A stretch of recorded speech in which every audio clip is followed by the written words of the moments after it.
Welcome to the Local Marketing Source Weekly Update, brought to you by localmarketingsource.com. This week's Local Marketing Update is brought to you by Scott Gallagher. Scott is the co-founder of Local Marketing Source and has become the recognized expert in providing online marketing services to local businesses. Follow Scott on Twitter at ScottGallagher5 and on Facebook.com/Scott P. Gallagher. Good afternoon, everyone. Scott Gallagher here with Local Marketing Source, bringing you our weekly local marketing industry update. And this week, well, there's been a lot of chat in the last few days. Over the weekend, we had a Google update, and there's been a lot of discussion. So a few of the different things that we're going to talk about that is that update. And, it's a major update affecting the core ranking algorithm this past weekend. Now that Google Panda, it's affected Google Panda, and Google's now a part of the core ranking signals. We're going to have some discussion in regards to that, and it's really confused a lot of search engine optimizers out there. So there's a lot that are puzzled, and we're going to talk about some of the mystery in regards to that update. But in addition to that, have some discussion in regards to Google implementing in their direct knowledge panel the ability to edit on the desktop and mobile.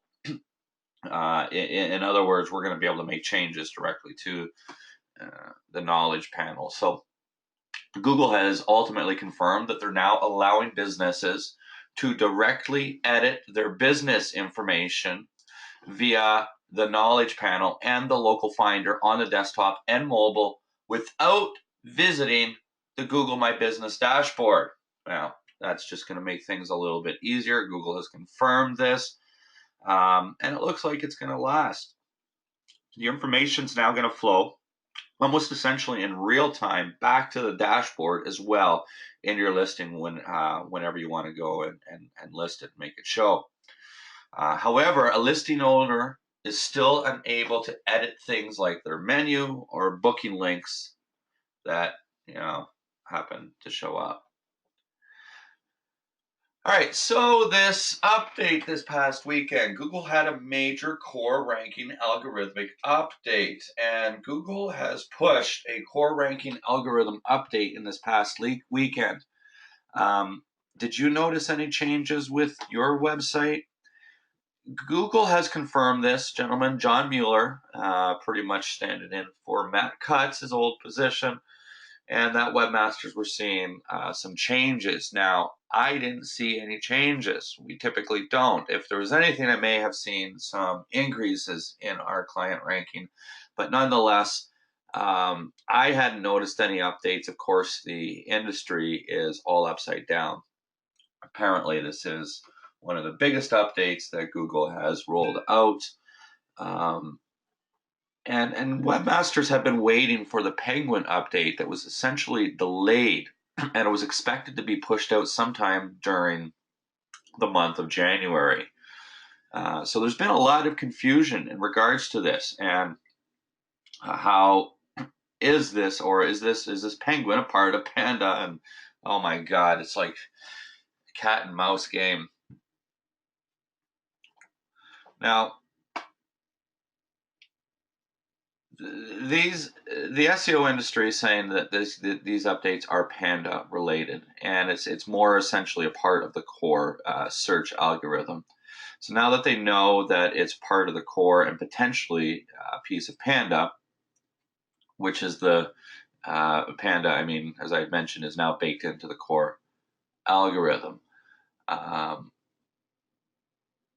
Google Panda, it was really one of Google's most significant algorithm updates. It was their spam fighting algorithm update, and it was launched about 4 years ago. It was never a piece of Google's core ranking algorithm, and therefore it kind of came in and out of the shadows, and it was very difficult. And you see, Google, it just blows me away with the SEO industry, because all the sites are talking about this, and people are really trying to figure it out as to what's going on. And the thing is Google has admitted that they have done over 900 updates last year. That's over 3 updates a day. And they say that the majority of their updates they never comment on. And so they're internally picking and choosing what updates they're making comments on. And they're rolling out different updates at different times. It's impossible to isolate any particular factors. And so it's clear that they're going to confuse an industry, and it's clear that SEOs could get confused in regards to mysterious updates that may prevail. So now that Panda algorithm is a part of the core ranking algorithm, some are going to assume that the weekend update, the core ranking update, they may have done what's called set new Panda scores, and Panda scores essentially score a website based off of its spamminess. And some think that it may have freed the sites, certain sites that were negatively impacted by the Panda algorithm. So some were reporting increases in updates that had previously thought that they were being hurt by Panda, but that's not really the case. Google says that it has nothing to do with the Panda signals, is what they said, what Gary Isles said on Twitter, as a matter of fact. Now, along with Panda, and you see Penguin is about speed, and Panda is about spam, and there's some confusion in regards to Panda. It does not run in real time. In a recent Google Hangout that John Mueller from Google was hosting, he says that Panda scores still do not run in real time or when the core algorithm refreshes. So Panda scores seem to update on their own schedule. Now, Google has said recently that we're going to see more regular Panda updates. Well, of course we are. I mean, that's been their history forever.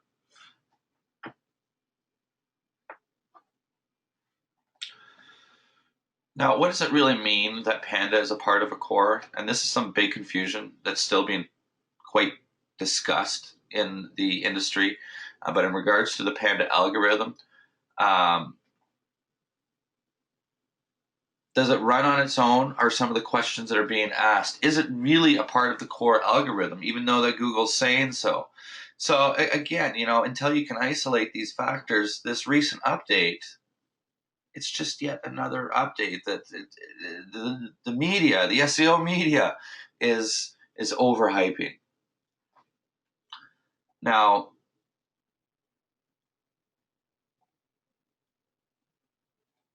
what do we do about this? And how is this going to affect us moving forward? And how is this relevant for local businesses? And again, I've said it once, I'll say it 1,000 times, that SEO is about marketing.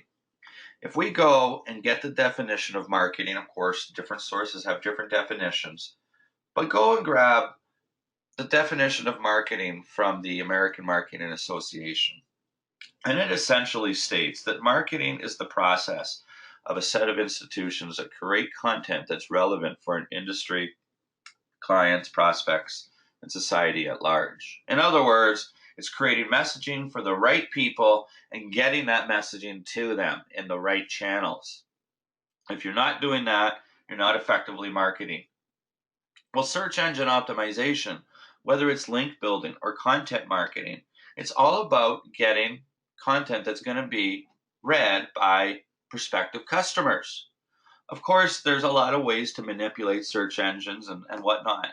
But if we put on our marketing hat and really try to create content that's going to be of real value, and think about how can we get that out to the world, whether it's through the local chamber of commerce or the newspapers, and engaging with our audience and getting them to be busy in different aspects of the internet that they're hanging out on,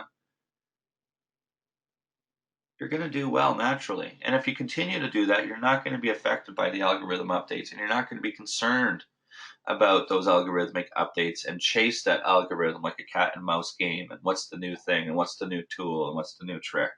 There is no tools or tricks that are just going to get you there. It's doing marketing right. So on that note, this has been a short update. this week. I could keep talking about all the differences of this recent weekend update, but in actuality, it's just the same aspects that you've got an industry up there that certain people are throwing out their opinions, and opinions are being piled on opinions, and it's just that. Nobody's got the answer. Only Google's got the answer. And yet, months ago, they come out and say, hey, we did 900 updates this year. Some are big, some are small. Some affect, even the big ones only affect typically 1% to 2% of all Google searches anyhow. That's a big update. I mean, I think the biggest I've seen is probably 4%. So don't worry too much about what's going on. Don't read in too much. Don't treat it like that silver object syndrome that you consume your time in getting concerned about. Our strategies don't change. We're still trying to figure out what's important for our audience and creating what they want. Okay, let me take a step back from there. We could use a variety of different examples, but the fact of the matter is the buying process for a product or service is almost essentially the same, whether it's for the consumer marketplace or the business marketplace. And we almost always make a purchase because we're solving a problem of sort. Yes, we've got a lot of wants, but I mean, we're still satisfying that want craving, if we want to consider that a problem. And so when a buyer decides that they need to make a purchase for a particular product or a service, they're going to have buying objections. And buying objections are not only going to be relevant for the industry that business is in, like an ice cream supplier, but buying objections, for example, a high-end ice cream supplier like Cold Stone that charges an arm and a leg for a little bit of ice cream, but it's good. And versus going and getting an ice cream at McDonald's, that's 69 cents.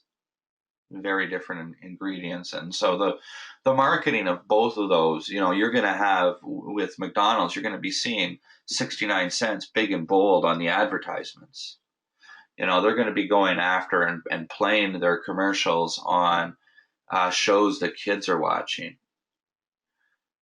Cold Stone, well, they've got a different marketing strategy, and they charge, and that they're going after a very different audience. You're not going and buying a hockey team ice cream cones at Cold Stone.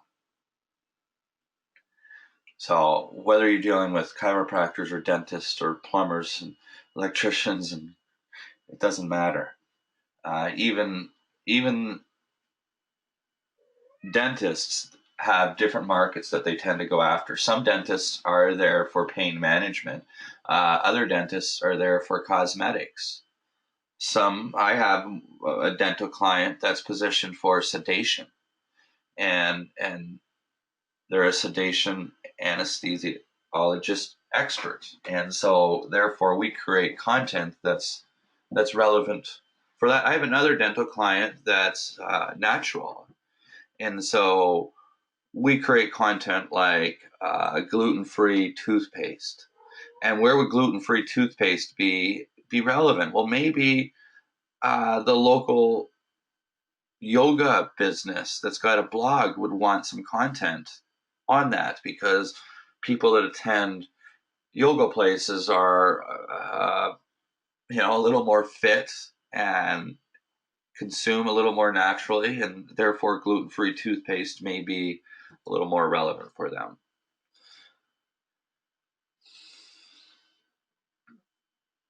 And that's all that the algorithm is looking for. And if we want to predict the future, in my opinion, the algorithm is just trying to get closer and closer. These smart engineers inside Google are getting better as the days go by, and they do their updates and they do their tests. And as long as we're doing what's right for the end user, we're in Google's best interest and we're going to be rewarded with rankings. All right, so I don't want to keep rambling on this particular topic. If anybody's got some questions, for some reason our attendance is low. Just had a couple of people drop off, but I will come back and answer any questions that you might have.